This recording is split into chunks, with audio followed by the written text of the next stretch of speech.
kehilangan kesadaran dan menyerang tanpa arah. Intinya dia telah menjadi gila. Dewa Tixiu segera memerintahkan Duan Xiliang untuk pergi bersama Long Peijia ke pertambangan kristal itu untuk memeriksanya. 这是雷晶的力量，天灵手，虚荣师兄，你是什么怪物？怎么会出现在流言里？虚荣是派你是在空云山一带，这小子怎么会染上雷晶的能量？所以他才变成这副样。去找雷晶矿。好。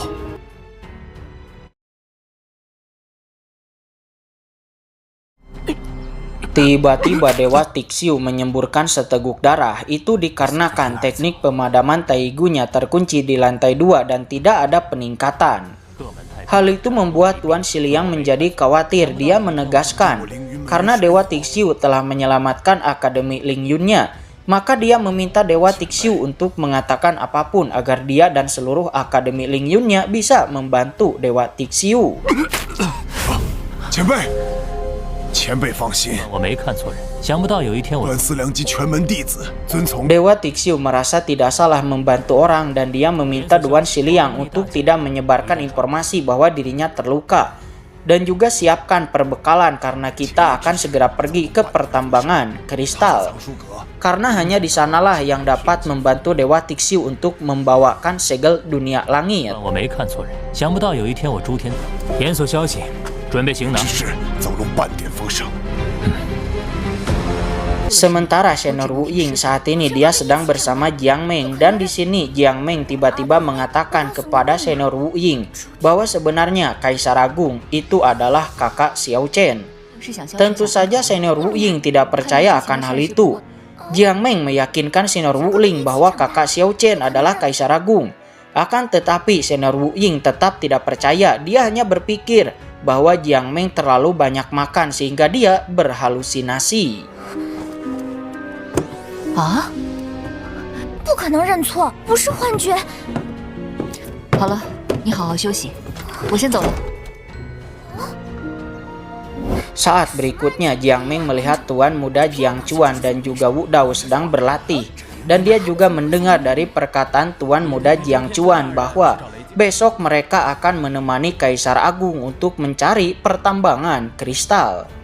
Hal itu membuat Jiang Meng cukup penasaran sehingga dia meminta kodok spiritual untuk mengingat aroma tubuh mereka berdua agar dirinya bisa mengikuti mereka. 你的武功跑这么快，师傅真小气，不早点带我们来这儿。这是怎么回事？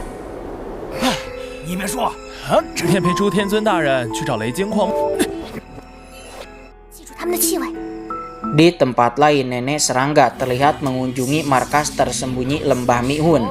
Dan terlihat pemimpin Lembah Mihun juga para antek-anteknya sedang menyembah sesuatu di depannya. Nenek serangga langsung memecah dengan kata-katanya dan membuat pemimpin Lembah Mihun menyadari keberadaannya. Namun nenek serangga tidak berbicara omong kosong dan dia langsung saja mengeluarkan rumput Tianling.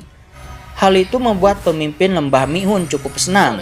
Karena jika dia memiliki rumput Tianling, maka itu akan bisa membuat guru agung mereka bisa terlahir kembali. Segera pemimpin Lembah Mihun meminta guru agungnya untuk keluar. Sebuah aura menakutkan tiba-tiba keluar dan lalu melahap rumput Tianling. Alhasil dia pun terlahir kembali.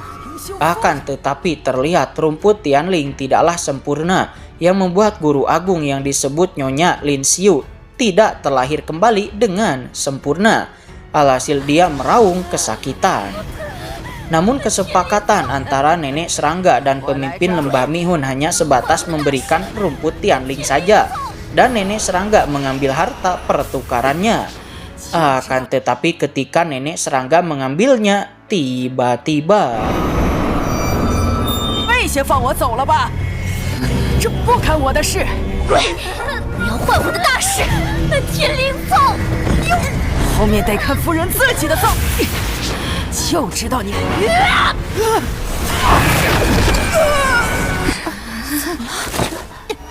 一看那个该死的皮， Ya, Nyonya Lin Xiu memusnahkan jiwa nenek serangga dan menduduki tubuhnya. Seketika melihat bahwa guru agung mereka yaitu Nyonya Lin Xiu telah menduduki tubuh nenek serangga, pemimpin lembah Mihun dan para bawahannya berlutut. 参见森林修夫人。天灵之体我们已经找到了。 Sementara saat ini terlihat Yang Meng keluar dari tempatnya dan dia meninggalkan Akademi Lingyun, kemudian meminta kodok spiritual untuk menelusuri jejak Tuan Muda Jiang.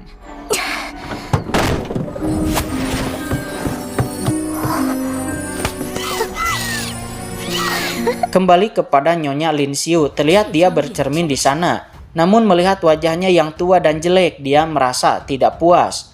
Alhasil, Nyonya Lin Xiu mengambil alih tubuh cantik milik pemimpin lembah Mihun, King Rao.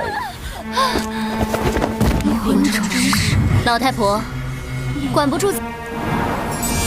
Sementara saat ini, perjalanan Dewa Tixiu dan yang lainnya menuju ke pertambangan kristal baru sampai setengah jalan. Namun mereka beristirahat di sini terlebih dahulu.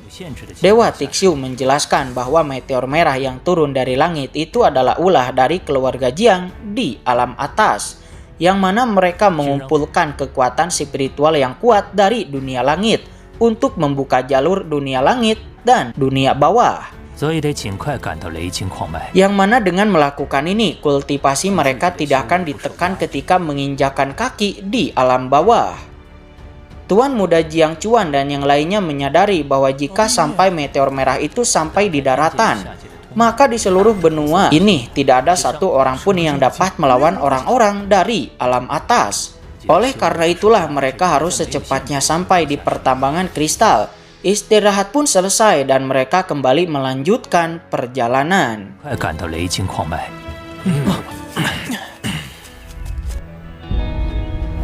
Tidak jauh dari Dewa Tixiu dan yang lainnya di belakang, terlihat Yang Meng dan kodok spiritual baru sampai di sana. Mereka menemukan kayu bakar sebelumnya dan mendapati bahwa ini masih panas. Menyadari bahwa Dewa Tixiu dan yang lainnya baru pergi dari sini, mereka pun dengan cepat bergegas mengikuti. Tiba-tiba seekor monster menghalangi jalan Dewa Tixiu dan yang lainnya. Dewa Tixiu menyadari bahwa itu adalah hewan biasa yang dirubah oleh kristal, sehingga memiliki kekuatan di atas rata-rata. Mendapati bahwa ada hewan yang diubah oleh kristal membuat Li Xingyun menyadari bahwa mereka seharusnya sudah sangat dekat dengan pertambangan kristal itu.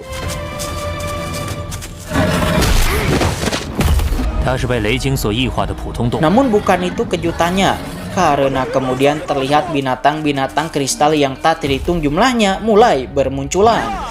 Pemimpin di antara binatang-binatang kristal itu meraung, dan seketika para gerombolan binatang buas kristal itu menyerang mereka.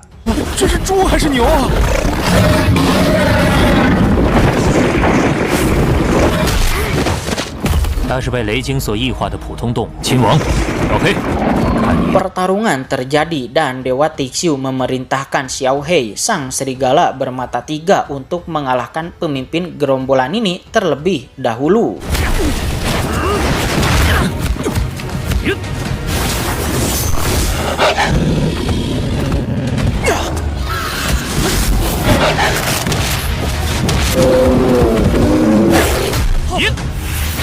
Akhirnya Xiao Hei, sang serigala bermata tiga, berhasil mengalahkan pemimpin di antara gerombolan binatang buas kristal itu. Dan para binatang buas kristal lainnya juga berhasil dipukul mundur.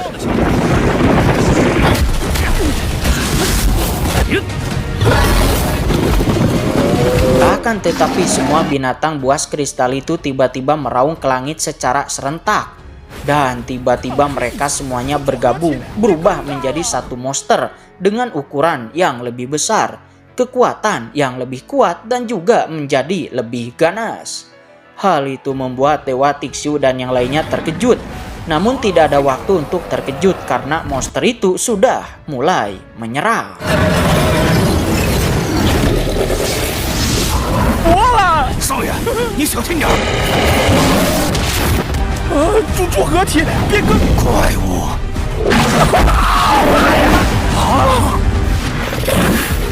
快住手！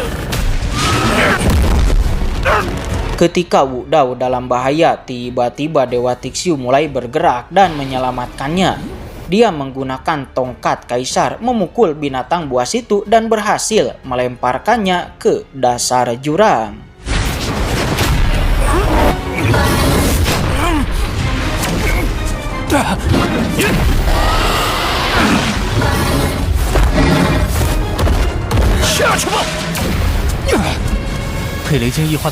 Setelah mengalahkan binatang buas itu, mereka kembali melanjutkan perjalanan.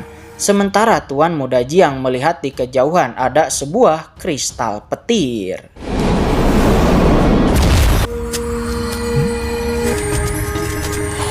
它是被雷晶所异化的普通动物。那就是雷晶吗？